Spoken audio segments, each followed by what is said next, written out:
In 2013, the financial world was on the brink of a revolution. Bitcoin, the trailblazer, was trading at about $100 per coin, captivating minds with its promise of a decentralized future.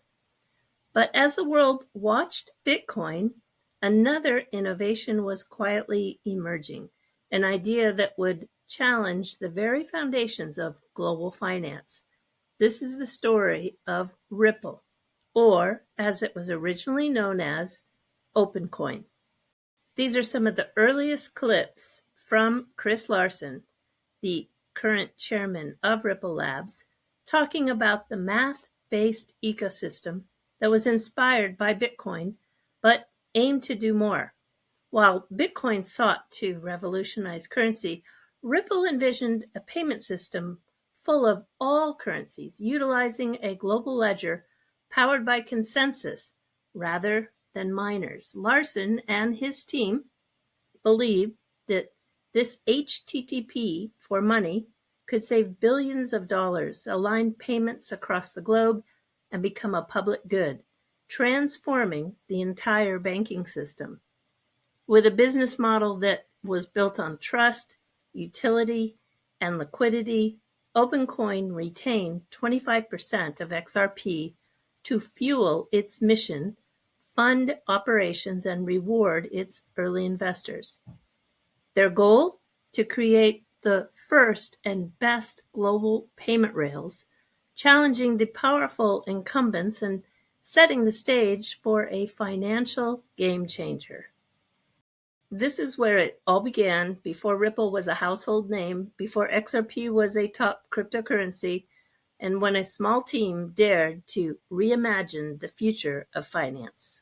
So really quickly, what is this movement all about? We call this the math-based currency movement, distinct from what you would call the virtual currency movement, simply because virtual currencies might include things like Zynga dollars and Amazon coins, and frankly, those can be debased just like political currencies. So the idea behind Bitcoin, this whole entire movement, was how do you create a currency that's not based on a central authority that can destroy the stored value of a currency?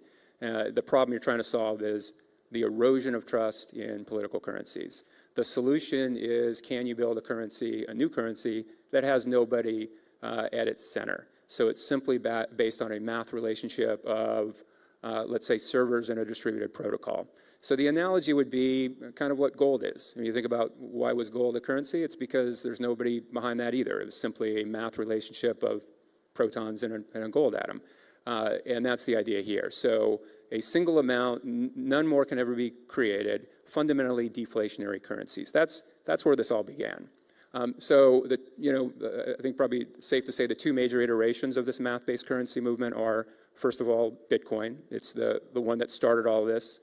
An incredible technology. It's really been the inspiration for everybody. Started in 2009, sort of as we were coming into the height of the financial crisis. The idea behind it is there are a single amount, 21 million, that will ever be created.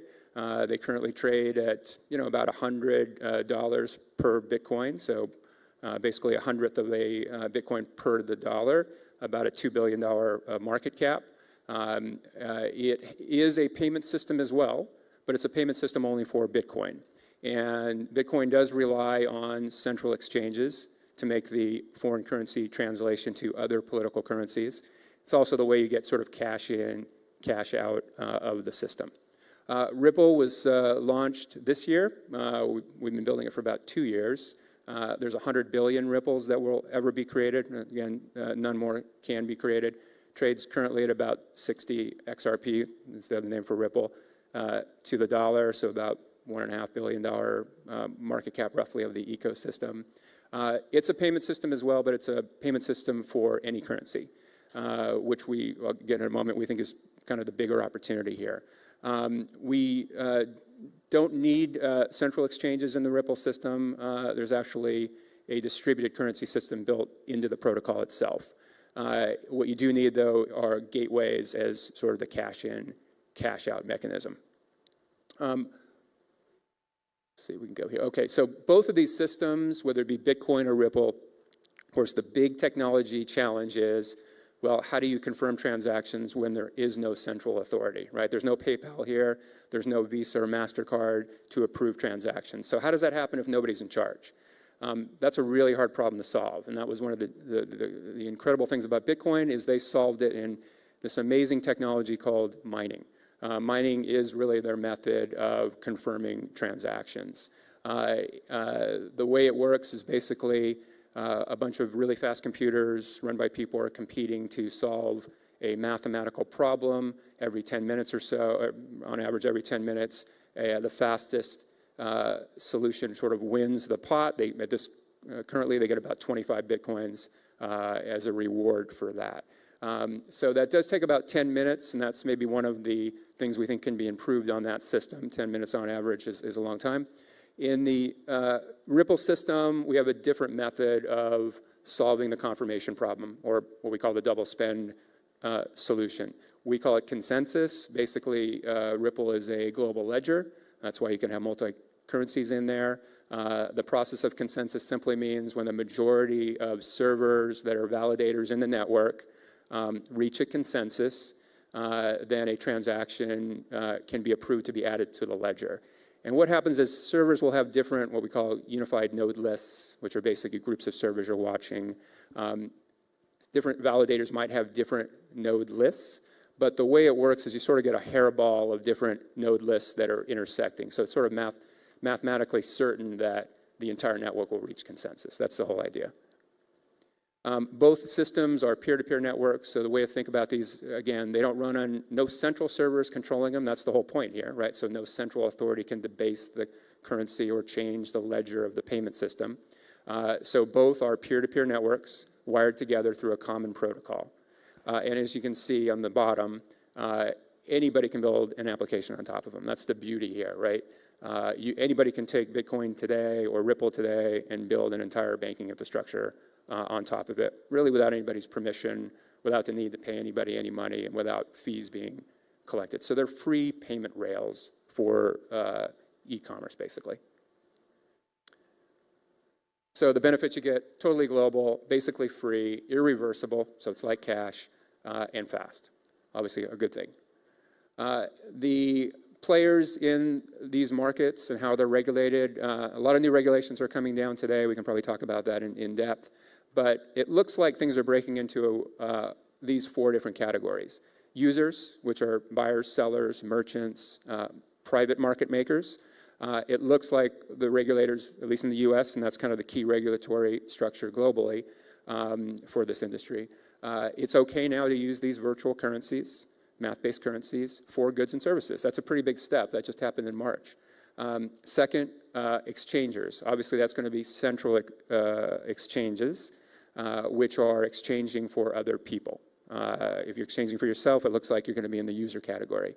Administrators, that's a weird category that seems to only be capturing miners, Bitcoin miners for some reason, and that might change. And then finally, at the end, we have the prepaid access regulations that apply to gateways. Again, gateways are important to note, are only moving existing currencies onto these math-based ledgers. So they're really operating just the way you'd expect PayPal to operate. So where does this all go? Kind of 3 outcomes here. I mean, it started as a protest movement, sort of. The original people behind Bitcoin are still anonymous, and it was really kind of in some ways a reaction to the financial crisis. So is this going to remain a protest movement? Is it going to be like Occupy Wall Street?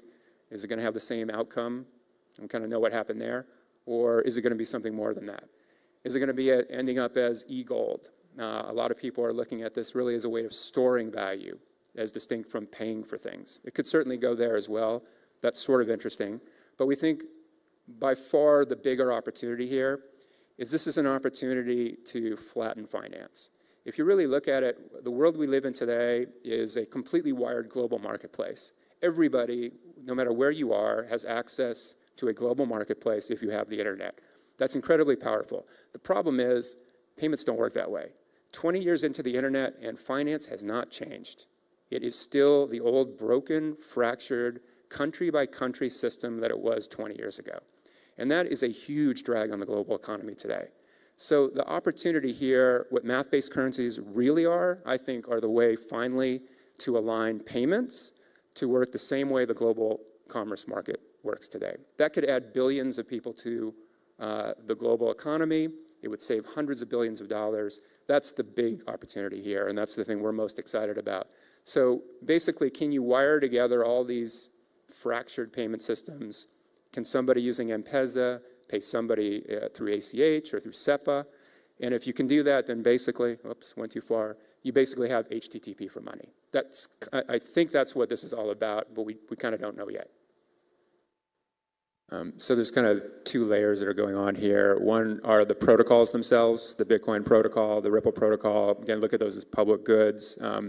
The business model behind the inventor of Bitcoin, who is still anonymous, I guess, goes by the name Satoshi.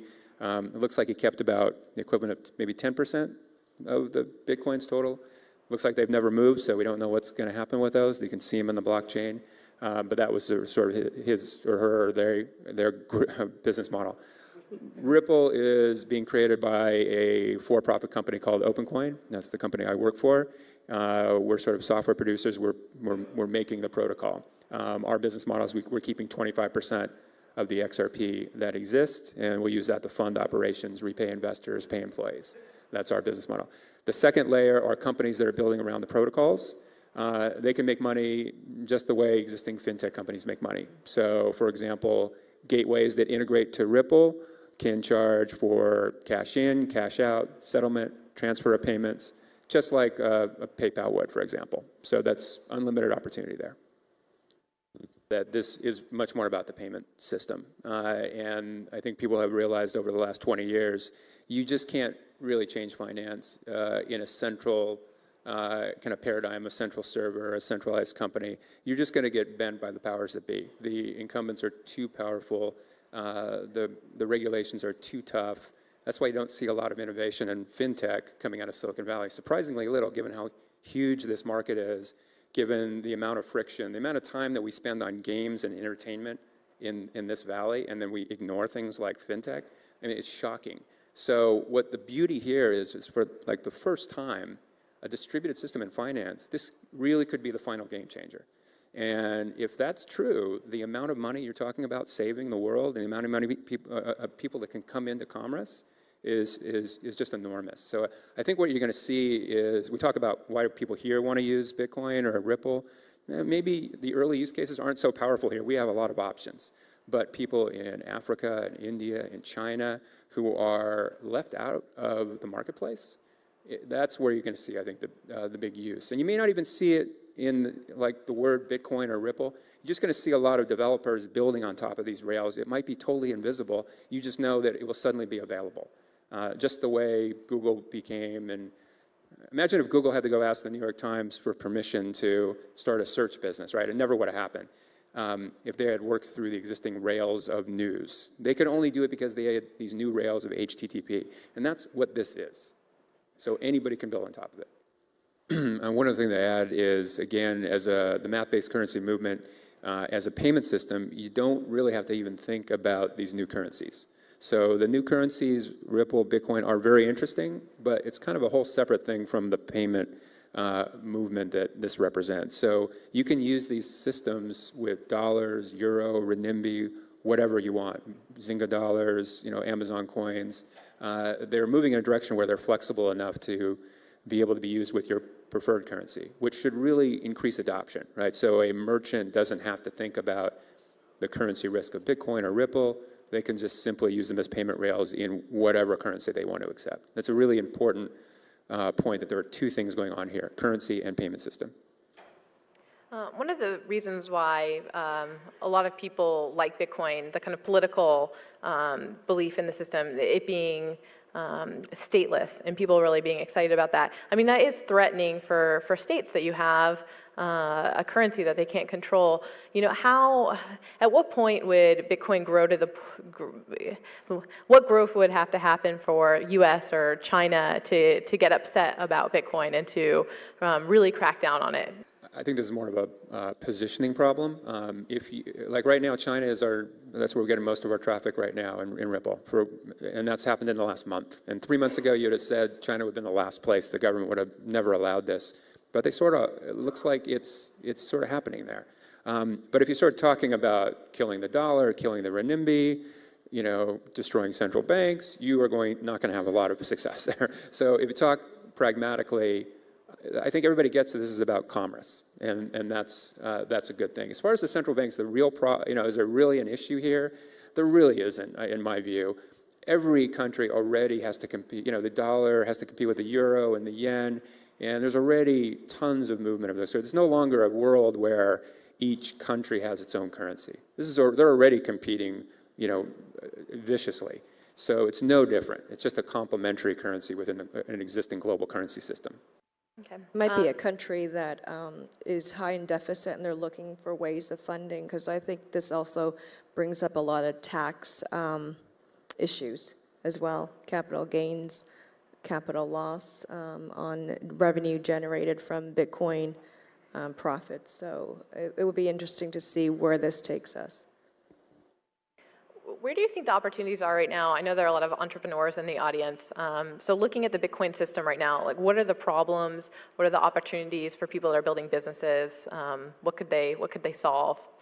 I mean, these things are platforms, and you could build entire banking systems on them. I mean, right now, every country could use, wallet applications for, China and India and Brazil and Colombia and Mexico. I mean, incredible opportunities there.